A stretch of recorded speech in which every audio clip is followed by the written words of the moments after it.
Vietnam memang akhir-akhir ini mendapatkan banyak dukungan dari banyak negara, salah satunya Amerika Serikat. Dukungan tersebut juga terkait tentang hebatnya Taiwan yang mampu menangani wabah virus corona. Namun ada konflik baru yang terjadi, ketika West Capella, sebuah kapal bor yang disewa oleh perusahaan minyak nasional Malaysia Petronas, untuk mensurvei minyak di Laut China Selatan menyelesaikan aktivitasnya pekan lalu. Kapal Angkatan Laut AS Gabriel Giffords juga turut meninggalkan pangkalannya di Singapura.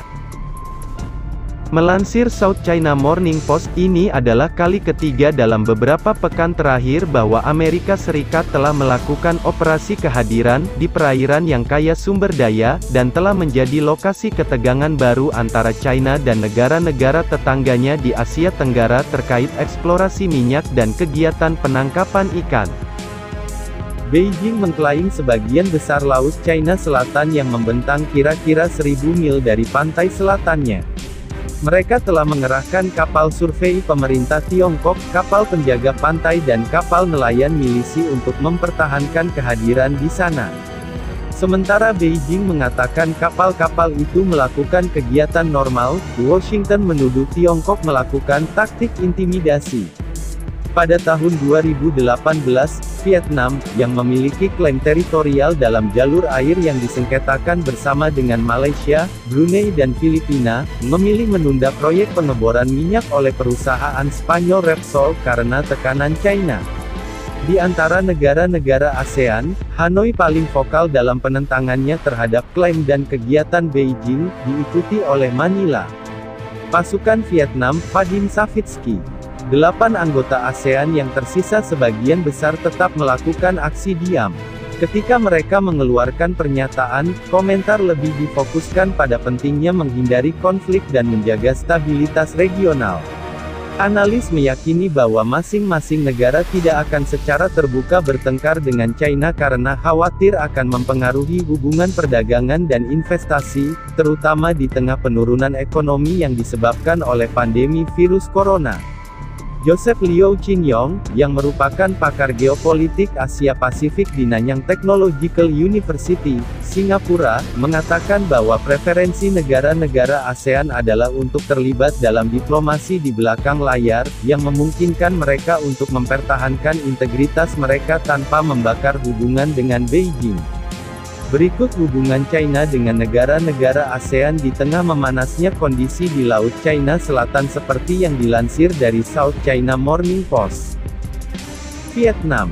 Keputusan Hanoi untuk berbenturan dengan Beijing mencerminkan hubungan kompleks tetangga, di mana upaya bersama untuk meningkatkan perdagangan bilateral tidak mengurangi pernyataan kepentingan nasionalnya. Pekan lalu, Vietnam secara terbuka menentang larangan memancing musim panas tahunan Tiongkok dan mendesak nelayannya untuk tetap melakukan kegiatan mereka di sekitar Kepulauan Paracel. Bulan lalu, Vietnam juga memprotes keputusan China untuk mendirikan distrik administratif di Paracels, dan satu lagi di Kepulauan Spratly, yang diperebutkan oleh Hanoi, Manila dan Beijing. Itu terjadi setelah Vietnam menyalahkan China dan mengajukan protes resmi karena menenggelamkan kapal penangkap ikannya meskipun China menuduh kapal itu menabrak kapal penjaga pantai. Pasukan Vietnam, Vadim Savitsky. Trung Nguyen, Kepala Departemen Politik Internasional di Vietnam National University, mengatakan Vietnam telah menentang larangan penangkapan ikan sejak diperkenalkan pada tahun 1999.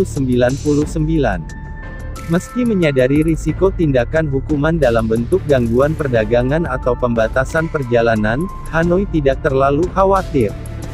Hanoi lebih suka melindungi kedaulatannya daripada khawatir tentang memicu permusuhan, katanya. Vietnam tidak mentolerir fakta bahwa negara raksasa tetangga dapat memberlakukan larangan penangkapan ikan di perairan kami, sebagaimana ditetapkan oleh Konvensi PBB tentang Hukum Laut. Filipina. Pemerintahan Presiden Rodrigo Duterte mendukung Vietnam setelah kapal penangkap ikannya tenggelam.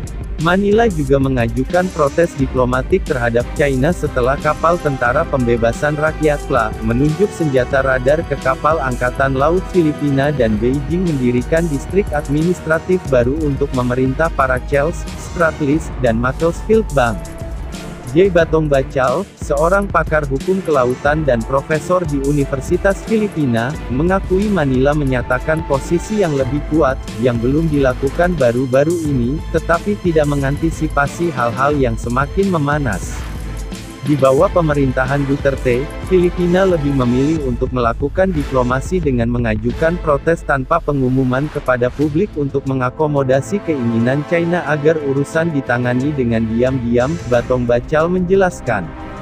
Hal ini berbeda dengan pemerintahan Benigno Aquino sebelumnya, yang membawa Beijing ke pengadilan pada 2013 atas klaim teritorialnya. Setelah Den Haag memutuskan mendukung Filipina pada 2016, Duterte dikritik karena gagal menegakkan keputusan saat ia mengejar bantuan Tiongkok dan kesepakatan investasi. Saya tidak berharap Manila akan mengambil tindakan drastis terhadap Beijing kecuali jikapla secara fisik mengambil alih pulau-pulau yang diduduki Filipina, kata Ana Patricia Saberon, anggota fakultas di Universitas Ateneo de Naga. Dia juga bilang, kepemimpinan Filipina tampak pro-China dan itu akan berlanjut sampai masa jabatan Duterte berakhir.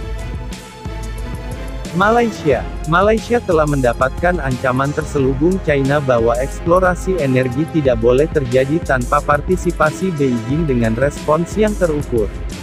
Ketika perselisihan selama berbulan-bulan antara kapal Tiongkok dan Malaysia atas kegiatan Kapela Barat memuncak pada bulan April dengan kapal perang AS dan Australia memasuki daerah tersebut, Menteri Luar Negeri Malaysia Hisamuddin Hussein memperingatkan, kesalahan perhitungan, yang dapat mempengaruhi stabilitas dan perdamaian di wilayah tersebut. Dalam sambutan resmi pertamanya tentang pertikaian itu, dia mengatakan Malaysia berkomitmen untuk melindungi kepentingannya dan mempertahankan komunikasi yang terbuka dan berkelanjutan, dengan semua pihak terkait, termasuk China dan AS. Sementara Indonesia tetap mempertahankan zona ekonomi eksklusif di Kepulauan Natuna di tepi laut China Selatan. Indonesia telah menantang upaya China untuk menangkap ikan di wilayah tersebut.